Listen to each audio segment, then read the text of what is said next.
Definisi social learning theory atau biasa yang disebut juga sebagai observational learning merupakan teori Albert Bandura. Menurut Bandura, manusia mempelajari sesuatu dengan cara meniru perilaku orang lain. Sebagai contoh, jika ingin pandai menari, maka kamu harus mengikuti gerakan tari orang yang pandai menari. Perkembangan social learning theory. Bandura, sebagai seorang behavioristik, percaya bahwa perkembangan kognitif saja tidak cukup menjelaskan perilaku pada anak. Proses juga berpengaruh terhadap perkembangan mereka. Psikologi behavioristik atau belajar dari meniru mempunyai 4 batasan. Yang pertama, mengabaikan motivasi dan proses kognitif. Yang kedua, berdasarkan penelitian terhadap hewan. Yang ketiga, mengabaikan dimensi sosial. Dan yang terakhir, menganggap manusia adalah pasif yang tidak bisa memilih. Konsep teori belajar sosial. Konsep dari teori ini menekankan pada komponen kognitif dari pikiran, pemahaman, dan evaluasi. Menurut Bandura, orang yang belajar melalui pengalaman langsung atau pengamatan mencontoh model, artinya orang belajar dari apa yang ia baca, ia dengar, dan ia lihat di media maupun juga dari orang lain di lingkungannya. Proses terjadinya social learning theory. Menurut Bandura, ada 4 tahap proses mediasi dalam social learning theory. Yang pertama, attention atau perhatian. Kamu bisa meniru perilaku seseorang kalau sudah memperhatikan perilaku itu terlebih dahulu. Proses peniru dapat terjadi sempurna ketika kamu sebagai pengamat memperhatikan pola-pola yang ada dengan seksama. Syarat utama untuk meniru suatu perilaku adalah perilaku itu harus menarik perhatian. Kita mengobservasi banyak perilaku, tapi tidak semua layak untuk diperhatikan. Bila ingin meniru sebuah perilaku, perhatikan sangat penting. Misal, seorang guru sedang mengajar di depan kelas dan apabila kamu tidak memperhatikannya, apakah kamu bisa mengerti? Lalu yang kedua, retention atau pengingat. Seberapa baik perilaku diingat? Mengapa mengingat ini penting? Karena tidak semua proses social learning langsung ditiru saat itu juga. Proses peniru tidak bisa berhasil kalau kita tidak ingat perilaku. Yang ketiga, reproduction atau pengeluaran. Sudah memperhatikan, sudah ingat, maka waktunya praktek yang sudah kita simpan dalam otak. Beberapa pengulangan bisa langsung berhasil dalam sekali percobaan. Ada juga butuh usaha. Perlu ada pengulangan meniru supaya hasilnya bisa sesuai dengan ingatanmu. Di sini kita pertimbangkan apakah kita bisa meniru atau tidak. Kalau kita bisa meniru, berarti kita bisa melanjutkan proses social learning teori ini. Lalu yang keempat, motivation atau motivasi. Kamu sudah memperhatikan perilaku, kamu mengingat langkah-langkahnya, kamu merasa bisa meniru perilaku itu. Apakah learning ini pasti terjadi? Belum tentu. Perilaku tidak bisa ditiru apabila kita tidak ingin melakukannya. Dalam hal ini motivasi, pengambilan peran. Seorang akan mengulang ketika ada sesuatu yang memotivasinya. Pengulangannya akan terjadi apabila 1. Memberi manfaat bagi peniru. 2. Peniru merasakan hal positif. Ada imbalan. Penelitian berkaitan teori Bandura.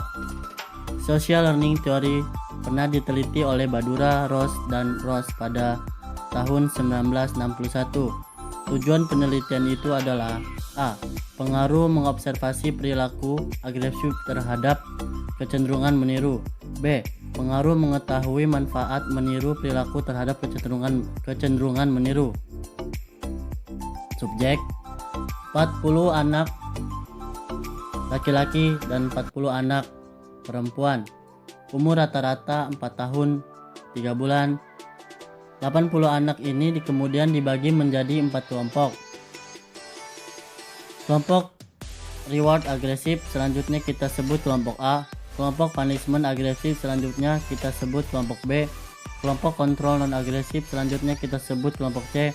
Kelompok kontrol tanpa model selanjutnya kita sebut kelompok D. Alat penelitian: A. Tayangan 5 menit di televisi dan ada tokoh yang bernama Rocky dan Johnny. B. 2 boneka tidur dan mainan lain. Prosedur penelitian: dalam TK, setiap subjek diajak peneliti untuk bermain di satu ruangan. Tapi sebelum diajak bermain, subjek ini diajak mampir terlebih dahulu ke ruangan si peneliti. Ada yang diambil, peneliti meninggalkan subjek. Sambil menunggu si peneliti, si anak disuruh duduk sambil nonton siaran TV selama 5 menit. A. Subjek dari kelompok A diberi tahu tayangan Rocky memukuli Johnny. Di dalam tayangan itu, Rocky mengelempar. Intinya Johnny babak belur di tayangan itu.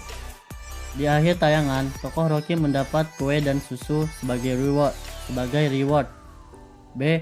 Subjek dari kelompok B diberi lihat tayangan bahwa tokoh Rocky memukul Johnny. Mirip, cuma bedanya Johnny membalas. Di sini tokoh Johnny membalas dengan telak hingga tokoh Rocky akhirnya nangis di pojokan. Di sini Rocky mendapat punishment. Berbeda dengan yang A. Penerapan dari teori social learning Albert Bandura. Nah, dalam penerapannya ada 3 penerapan yang dapat kita gali dari teori social learning Albert Bandura. Yang pertama yaitu kriminologi, yang kedua menciptakan perubahan sosial dengan media, yang ketiga yaitu yang ketiga yaitu pendidikan. Nah, mari kita masuk ke penerapan yang pertama, yaitu penerapan kriminologi. Kriminolog mengintegrasi prinsip-prinsip social learning dan operating conditioning dengan differential association theory untuk menciptakan teori perilaku kriminal. Dalam penerapan kriminologi, ada contoh kasus yang bisa kita kaji, yaitu Rian Jombang, pelaku pembunuhan berantai, mengaku saat kecil membenci ibunya karena ibunya bersikap keras, mudah marah, dan mudah tersinggung. Dan Rian sendiri adalah anak dari hasil hubungan gelap. Penerapan yang kedua yaitu menciptakan perubahan sosial dengan media. Nah, di sini sinetron dan film dapat membantu penonton mempelajari perilaku yang positif melalui peran para aktor dan aktrisnya. Nah, di sini untuk menanamkan suatu nilai moral dalam suatu film harus ada minimal setidaknya 3 aspek atau 3 jenis karakter yang harus ada. Yang pertama, karakter yang mendukung suatu moral atau model positif. Yang kedua, karakter yang menolak suatu model atau model negatif. Yang ketiga yaitu karakter yang meragukan nilai tersebut. Masuk ke penerapan yang ketiga yaitu penerapan dalam segi pendidikan. Teori belajar sosial pun bisa diterapkan di pendidikan. Maka agar suatu perilaku, dalam hal ini pelajaran, bisa diingat, seorang guru bisa menerapkan yang pertama, A. Memberikan materi dengan cara yang menarik perhatian. Yang kedua, menciptakan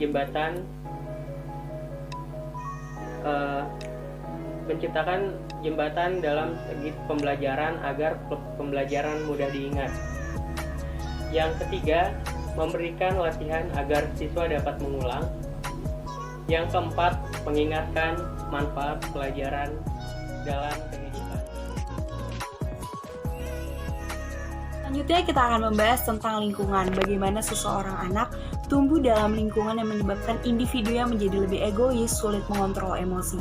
Ternyata menurut Hell pada tahun 1993, lingkungan merupakan aspek kognitif yang berperan dalam social learning dan menganggap semua anak yang mempunyai sifat emosi yang sulit dikontrol adalah anak-anak yang tumbuh kembangnya di dalam lingkungan yang sama. Dalam arti, semua orang mempunyai hal yang sangat memalukan di dalam kehidupannya.